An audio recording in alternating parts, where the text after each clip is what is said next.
আসসালামু আলাইকুম। স্বাগতম সৌদি প্রবাসী নিউজ 24 এ। সৌদি আরবে বসবাসকারী প্রবাসীদের জন্য এসেছে দারুণ একটি সুখবর।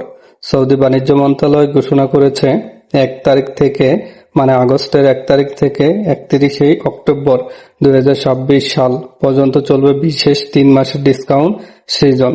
এই সময়ে দেশের বিভিন্ন শপিং মল, খুচরা দোকান এবং অনলাইন স্টোর বিশেষ ছাড় দিতে পারবে। সবচেয়ে বড় বিশেষ হলো এই ডিসকাউন্ট ব্যবসার বার্ষিক 90 দিনের অনুমোদন ডিসকাউন্ট কোটার মধ্যে গণনা হবে না, অর্থাৎ ব্যবসায়ীরা অতিরিক্ত ছাড় দিতে পারবেন আর ক্রেতারা পাবেন আরও বেশি অফার ও সাশ্রয়ের সুযোগ।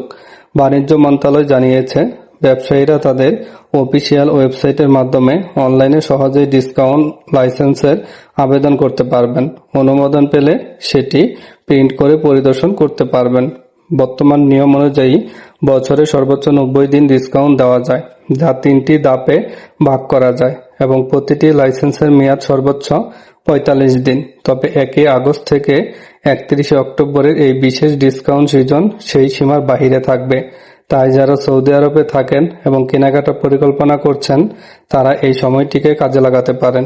বিশেষ করে ইলেকট্রনিক্স, পোশাক, গৃহস্থলী পণ্য ও অন্যান্য প্রয়োজনীয় জিনিসে আকর্ষণীয় অফার পাওয়া যেতে পারে। এই ধরনের গুরুত্বপূর্ণ সৌদি প্রবাসী আপডেট সবার আগে জানতে সৌদি প্রবাসী নিউজ 24 কে সাবস্ক্রাইব করুন, ভিডিওটি লাইক ও শেয়ার করুন। ধন্যবাদ। আল্লাহ হাফেজ।